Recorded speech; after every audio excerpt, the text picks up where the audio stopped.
হচ্ছে, আর একদিকে দুর্গা পূজা অথবা সরস্বতী অথবা ভগবতী পূজা হচ্ছে।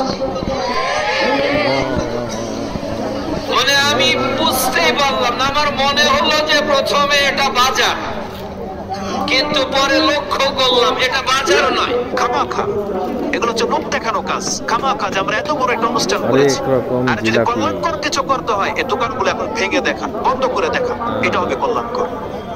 শেখরা এখানে ওঠার আগে আপনাদের উচিত এই দোকানগুলোকে বন্ধ করে দেওয়া, না হলে আপনারা কোনোদিন সাকসেস হতে পারবেন।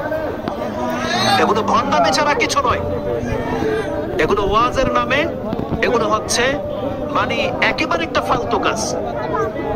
আরে লিপ্ত কেন? দোকানদার দোকানগুলো বন্ধ করে দিন। আপনি বলুন যেখানে আল্লাহর কোরআন চলে সেখানে আমার দোকানদারি চলবে না, তার কারণ আমার দোকানে বরকত আসবে না।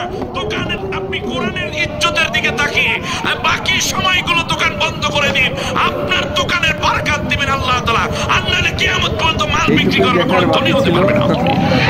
বর্তমান ওয়াজ মাহফিলগুলো কি বুট বাদাম, চটপটি এবং ফুটকা বেলুনের এই দোকানদারদের থেকে রক্ষা করা একেবারে সময়ের অনিবার্য দাবি।